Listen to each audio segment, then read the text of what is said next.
कहानी की शुरुआत बैकी नाम की एक लड़की को दिखाते हुए होती है, जो कि अपनी कार से अपने काम पर जा रही थी। बैकी चैडविक सिटी के एक फूड रेस्टोरेंट में काम करती थी। कुछ देर बाद वो रेस्टोरेंट में पहुंच जाती है और अपनी कार को पार्किंग एरिया में लगाकर रेस्टोरेंट के अंदर जाने लगती है। तभी उसके पास केविन आता है। केविन भी उसी रेस्टोरेंट में काम करता था। यहाँ से ये दोनों रेस्टोरेंट के अंदर जाते हैं, जहाँ पर इस रेस्टोरेंट की मैनेजर सैंड्रा बाकी वर्कर्स के साथ इन दोनों का ही वेट कर रही थी। अब सभी के आ जाने से सैंड्रा सभी वर्कर्स को बताती है कि कल रात किसी ने मेन डोर खुला छोड़ दिया था, जिसकी वजह से किसी ने हमारे $1000 चुरा लिए हैं। सैंड्रा कहती है कि आगे से कोई भी ऐसा नहीं करेगा और डोर को अच्छे से लॉक कर ही घर जाना है। इतना कहकर सैंड्रा सभी को अपना काम करने को कहती है और खुद भी काम में बिजी हो जाती है। थोड़ी देर में धीरे धीरे रेस्टोरेंट में कस्टमर आने भी शुरू हो जाते हैं। कुछ देर बाद मार्टी, जो कि वहीं पर काम करती थी, वो बैकी के पास जाकर कहती है कि सैंड्रा को लगता है कि तुमने कल रात को दरवाजा खुला छोड़ दिया था। लेकिन बैकी उसे कहती है कि दरवाजा असल में केविन ने खुला छोड़ा था और मैं इस बात को सैंड्रा को नहीं बताना चाहती, क्योंकि इससे केविन की जॉब चली जाएगी। यहाँ पर मार्टी को पता था कि बैकी सच बोल रही है और इसके बाद वो अपने अपने काम में बिजी हो जाती है।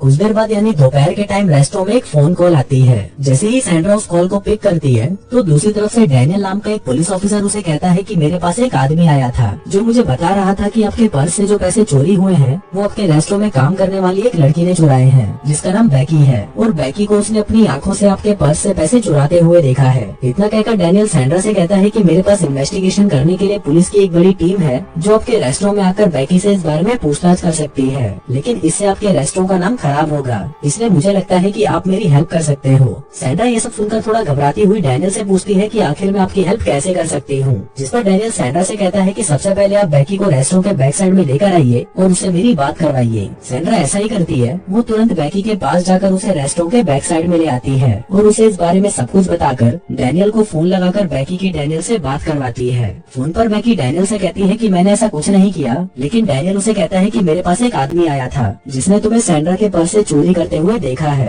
इसके बाद डैनियल बैकी से कहता है कि मेरी सैंड्रा से बात करवाओ। डैनियल सैंड्रा से कहता है कि आपको बैकी के पर्स की तलाशी लेनी होगी, जिससे सैंड्रा तुरंत बैकी के पर्स को उठा लेती है और साथ ही बैकी को वार्निंग देती है कि अगर तुम्हारे पर्स में से मुझे पैसे मिल गए तो मैं तुम्हें अभी नौकरी से निकाल दूंगी। वेल, यहाँ पर सैंड्रा बैकी के पर्स को चेक करती है, लेकिन उसे कुछ नहीं मिलता। सैंड्रा डैनियल को कहती है कि मुझे बैकी के पर्स से कुछ नहीं मिला, जिस पर डैनियल उसे कहता है कि बैकी को रेस्टोरेंट में ही पकड़ कर रखो। साथ ही वो सैंड्रा को ये भी कहता है कि आपको मेरी फोन कॉल पर ही मदद करनी होगी। सैंड्रा उसे कहती है कि बैकी ने पहले कभी ऐसा गलत काम नहीं किया, लेकिन डैनियल उसकी बात पर विश्वास नहीं करता और कहता है कि अगर बैकी निर्दोष निकली तो इसकी जिम्मेदारी मैं खुद लेता हूँ और जो भी सजा मुझे कानून देगा मैं उसे कबूल करूंगा। सैंड्रा बैकी की दोबारा डैनियल से बात करवाती है और बैकी डैनियल को समझाने की कोशिश करती है कि सर, मैंने आज तक कभी भी ऐसा गलत काम नहीं किया और मैं चोर नहीं हूँ। ये सुनकर डैनियल बैकी को 2 ऑप्शन देता है। पहला ये कि बैकी को चोरी के जुर्म में जेल जाना होगा और दूसरा ये कि बैकी को अपने सारे कपड़े उतारकर सैंड्रा को उसकी तलाशी लेने देनी होगी। ये 2 ऑप्शन सुनकर बैकी के पैरों तले जमीन खिसक जाती है, लेकिन वो जेल नहीं जाना चाहती थी, इसलिए वो अपने कपड़े उतारकर सैंड्रा को उसकी तलाशी लेने के लिए तैयार हो जाती है। लेकिन वो डैनियल से रिक्वेस्ट करती है कि जब सैंड्रा उसकी तलाशी ले तो उसके पास मार्टी वहाँ पर मौजूद रहे।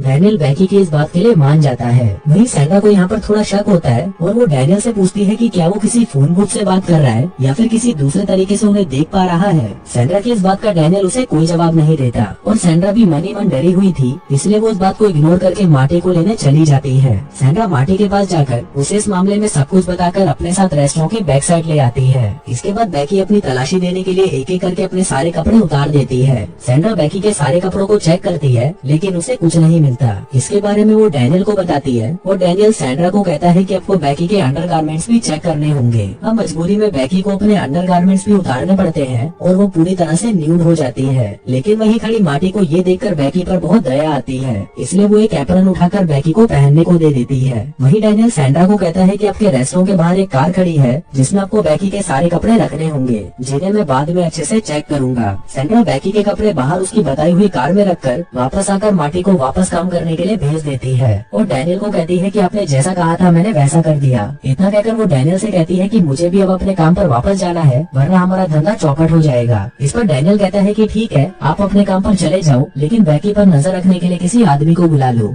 अब उसकी ये बात मानकर सैंड्रा केविन के पास जाती है और उसे इस बारे में सब कुछ बताकर उसे अपने साथ रेस्टोरेंट के बैक साइड ले आती है। वो उसे कहती है कि तुम्हें बैकी पर कुछ टाइम तक नजर रखनी होगी। केविन, जो कि बैकी का काफी अच्छा दोस्त था, जब वो बैकी को ऐसे बिना कपड़ों के बैठा देखता है तो वो गुस्से से भर जाता है और डैनियल को गुस्से में समझाता है कि बैकी चोर नहीं है और वो कभी भी ऐसा नहीं कर सकती। वहीं डैनियल केविन से कहता है कि तुम्हें बैकी की तलाशी लेनी होगी। इसे सुनकर केविन को और भी ज्यादा गुस्सा आ जाता है और वो उसे कहता है कि तुमने बेकी के सारे कपड़े तो उतरवा दिए हैं, अब भी तुम उसकी तलाशी लेने को कह रहे हो। केविन पूछता है कि अब कौन सी तलाशी लेनी है, जिस पर डैनियल केविन से कहता है कि तुम्हें बेकी के प्राइवेट पार्ट्स की तलाशी लेनी होगी। ये सुनकर केविन डैनियल को गाली देता है और कहता है कि बाहर में जा तू और तेरी तलाशी। इतना कहकर वो बाहर जाने लगता है और अचानक वो सैंड्रा से टकरा जाता है जो वहीं जा रही थी। वो सैंड्रा से कहता है कि सॉरी, मैं इस मामले में आपकी कोई मदद नहीं कर सकता। सैंड्रा डैनियल से बात करती है, जहाँ पर डैनियल उसे बताता है कि केविन बेकी पर नजर रखने के लिए सही आदमी नहीं है। डैनियल सैंड्रा से पूछता है कि आप किसी ऐसे आदमी को जानती हो जो बेकी पर अच्छे से नजर रख सके, जिसके जवाब में सैंड्रा उसे अपने मंगेतर के बारे में बताती है। डैनियल कहता है कि आपको अपने मंगेतर को इस काम में उनकी मदद करने के लिए बुलाना होगा। सैंड्रा को काफी अजीब लगता है, लेकिन वो बिना कुछ सोचे समझे अपने मंगेतर, जिसका नाम वान था, उसे रेस्टोरेंट में बेकी पर नजर रखने के लिए बुला लेती है। लेकिन वान काफी नशे में था। सैंड्रा वान को इस मामले के बारे में सब कुछ समझा देती है और वान को बेकी पर नजर रखने के लिए छोड़कर वापस अपने काम पर चली जाती है। वहीं डैनियल वान से कॉल पर बात करता है और उसे कहता है कि तुम्हें बेकी को एप्रॉन उतारने के लिए कहना होगा। लेकिन वान इतना भी नशे में नहीं था कि वो इस बात को समझ ना पाए और डैनियल को ऐसा करने से मना कर देता है। डैनियल वान को कहता है कि मेरी बेकी से बात करवाओ। डैनियल बेकी से कहता है कि अगर तुम्हें जेल जाने से बचना है तो तुम्हें वही करना होगा जो वान तुमसे कहे। आखिरकार बेकी ऐसा करने के लिए मजबूर हो जाती है और वान के सामने ही अपना एप्रॉन उतारकर पूरी तरह से न्यूड हो जाती है। डैनियल बड़े ही घटिया तरीके से वान से पूछता है कि बेकी के बॉडी पार्ट्स कितने बड़े हैं, जिस पर वान उसे कोई जवाब नहीं देता। तभी डैनियल वान से कहता है कि वो ऐसा इसलिए कर रहा है क्योंकि जिस आदमी ने बेकी को चोरी करता हुआ देखा था उसने बेकी के चेस्ट पर कुछ निशान देखे थे, इसलिए तुम्हें उस निशानों का पता लगाना है। वहीं डैनियल को वान की आवाज से आइडिया हो जाता है कि वो नशे की हालत में है, इसलिए वो वान से कहता है कि तुम्हें बेकी को जंप करने के लिए कहना होगा जिससे चोरी किए हुए पैसे उसके प्राइवेट पार्ट से नीचे गिर जाएं। वहीं वान के कहने पर बेकी जंप करने लगती है और जब कोई पैसे बाहर नहीं निकलते तो डैनियल वान से कहता है कि तुम्हें बेकी के प्राइवेट पार्ट को खुद ही चेक करना होगा। वान अब बेकी से काफी अट्रैक्ट हो चुका था, इसलिए वो बेकी के प्राइवेट पार्ट को चेक करने लगता है। वहीं बेकी भी अब एक कठपुतली की तरह काम कर रही थी। जैसा जैसा डैनियल उसे करवा रहा था वो बिना कोई सवाल किए करती जा रही थी। अब जब वान बेकी का प्राइवेट पार्ट चेक कर रहा था तभी दूसरी तरफ सैंड्रा उसके पास ही आ रही थी।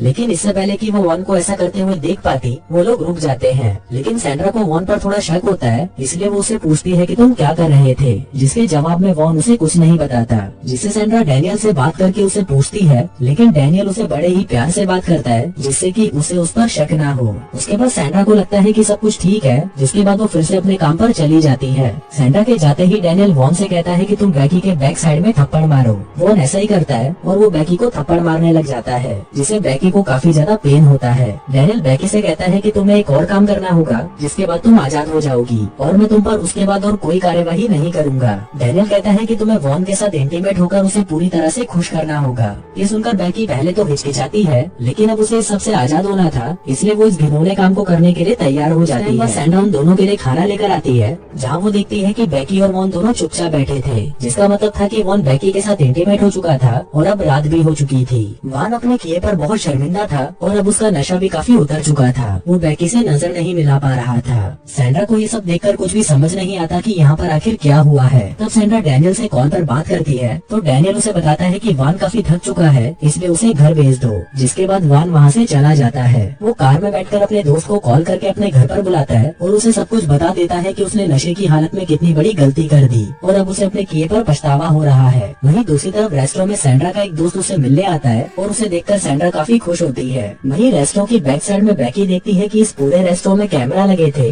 मतलब कि जो भी वान ने उसके साथ किया था वो सब रेस्टोरेंट के कैमरा में रिकॉर्ड हो चुका था। वहीं सैंड्रा हेरल्ड को बेकी के बारे में सब कुछ बताकर उसे कुछ देर के लिए बेकी पर निगरानी रखने के लिए मना लेती है और उसे बैक साइड बेकी पर निगरानी रखने के लिए छोड़कर अपने काम पर वापस आ जाती है। जिसके बाद डैनियल जब हेरल्ड से बात करता है तो वो हेरल्ड को वान ने जो बेकी के साथ किया था वो सब कुछ बता देता है और फिर हेरल्ड को भी कहता है कि तुम्हें भी बेकी के साथ इंटीमेट होना होगा। अब ये सब सुनकर हेरल्ड तुरंत सैंड्रा के पास जाकर उसे सब कुछ बता देता है कि डैनियल ने वान से बेकी के साथ क्या क्या करवाया है और अब वो मुझे भी बेकी के साथ ऐसा ही करने को कह रहा है। इतना सुनते ही सैंड्रा को अब यकीन हो जाता है कि डैनियल कोई पुलिस ऑफिसर नहीं है। वो तुरंत पुलिस को कॉल करके उन्हें सब घटना के बारे में बताकर यहाँ पर बुला लेती है। पुलिस सबसे सवाल जवाब करती है और जब पुलिस बेकी से पूछती है कि तुमने डैनियल को ऐसा करने से मना क्यों नहीं किया तो बेकी कहती है कि मैं बहुत डर गई थी और मैं इस सब मैटर से आजाद होना चाहती थी। इसके बाद पुलिस की इन्वेस्टिगेशन शुरू होती है। वो अलग अलग शहरों में कॉल करते हैं जहाँ से उन्हें पता चलता है कि ऐसी घटना पहले भी कई जगहों पर घट चुकी है। वहीं पुलिस को डैनियल के नंबर से उसकी लोकेशन का पता चल जाता है, जहाँ पर जाने से उन्हें पता चलता है कि डैनियल असल में एक टेली मार्केटर है और वो उसे जुर्म की सजा लेने के लिए पकड़ लेते हैं। वहीं पर हम बेकी को देखते हैं जो कि अपने साथ हुई इस बदसलूकी के लिए सैंड्रा पर कोर्ट में केस कर देती है और कानूनी कार्यवाही के बाद सैंड्रा को उसकी जॉब से निकाल दिया जाता है और साथ ही उस पर फाइन भी लगाया जाता है।